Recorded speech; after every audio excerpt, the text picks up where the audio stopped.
तू प्यार है किसी और का, तुझे चाहता कोई और। कहानी कुछ ऐसी ही है। पुलिस ने हैरान कर देने वाला खुलासा किया है। दरअसल 19 दिनों से लापता थे विष्णु मंडल। उसकी लाश बरामद हुई। जब पुलिस ने इसे तफ्तीश किया तो पूरा मामला खुलकर जो सामने आया वो हैरान कर देने वाला था। दरअसल विष्णु मंडल अपने ही दोस्त फटकन मंडल की पत्नी स्वीटी से मोहब्बत करता था। दोनों एक दूसरे से मोहब्बत करते थे और दोनों ने एक दूसरे के साथ कई कदम भी उठा लिए थे। बाद में इसी बात को लेकर फटकन, उसकी पत्नी स्वीटी और उनके पिता संजय मंडल ने तीनों मिलकर मौत के घाट उतार दिया विष्णु मंडल को। और आखिरकार पुलिस ने इस पूरे मामले का उद्भेदन कर दिया। क्या है पूरी स्टोरी, देखिए इस रिपोर्ट में। पहले लव मैरिज और फिर पति के दोस्त के साथ ही आशिकी।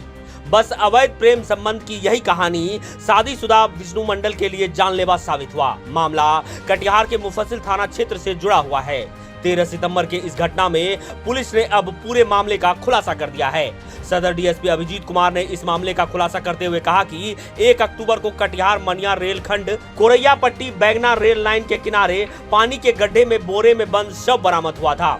पुलिस ने जब इसी शव के आधार पर जांच शुरू किया तो पता चला कि शव विष्णु मंडल का है। जब पुलिस तमाम तरीकों से जांच को आगे बढ़ाया तो पुलिस के सामने अवैध प्रेम संबंध की चौंकाने वाली कहानी सामने आई। पुलिस को पता चला कि फटकन मंडल, जो तमन्ना खातून नाम की एक लड़की से शादी रचाया था, शादी के बाद तमन्ना स्वीटी बनकर फटकन के साथ रहने लगी। इसी बीच परिवार और समाज के दबाव के कारण फटकन दिल्ली मजदूरी करने चला गया, लेकिन उससे पहले वह तमन्ना और स्वीटी को विष्णु के पास रख दिया था।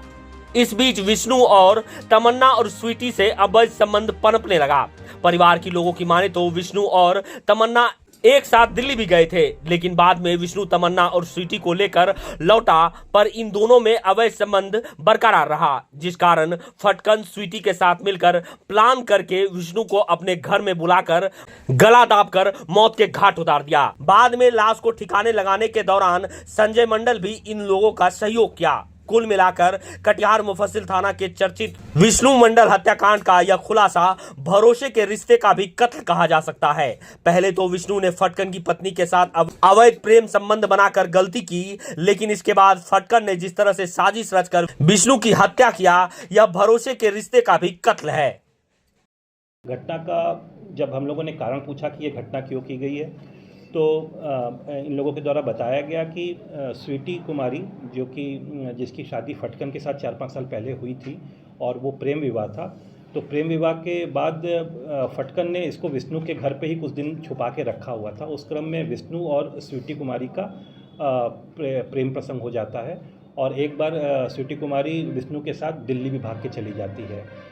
परिवार वाले इससे थोड़ा नाराज़ थे, लेकिन फिर विष्णु के द्वारा फिर दोबारा स्वीटी को इनके घर पे छोड़ा जाता है, तो ये लोग फिर से स्वीकार कर लेते हैं। अभी कुछ दिन पहले विष्णु दिल्ली से लौट कर आया था और फिर से स्वीटी कुमारी से फ़ोन से बातचीत कर रहा था। उसी क्रम में ये लोग ये साजिश रचते हैं कि उसको बुला के उसकी हत्या करेंगे और उसी क्रम में ये लोग पहले 12 सितंबर को उसको बुलाते हैं, लेकिन उस दिन किसी कारणवश विष्णु उनके घर पर नहीं आता है।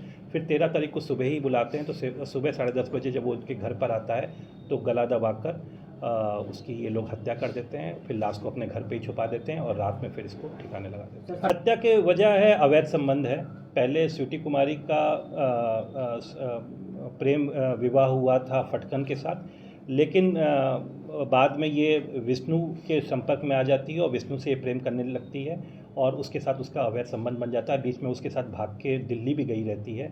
इसी से ये परिवार से छूटा। इन लोगों की गिरफ्तारी हुई है संजय मंडल, फटकन मंडल और स्वीटी देवी की।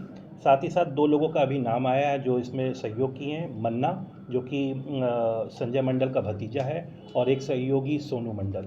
और उसकी वाइफ का, विष्णु मंडल की वाइफ ने भी बताया कि उसका अवैध संबंध स्वीटी कुमारी के साथ था, ऐसा उन्होंने बताया था। फिर हम लोगों ने जो तकनीकी साक्ष्य हम लोगों ने निकाला, उसके आधार पर यह पता चला कि हाँ, कॉल तो संजय मंडल के द्वारा ही किया गया है और लास्ट लोकेशन भी जो मृतक की है वो भी कोरिया पट्टी में ही है। उसके आधार पर फिर हम लोगों ने इन लोगों को पूछताछ करने के लिए थाना बुलाया और पूछताछ क्रम में हाँ, फटकन और विष्णु अच्छे दोस्त थे, इसीलिए फटकन जब प्रेम विवाह करता है और दोनों लड़की के परिवार से दिक्कत होती है तो फटकन भाग के दिल्ली चला जाता है और लड़की को छुपाने की नीयत से वो विष्णु के यहाँ रख देता है।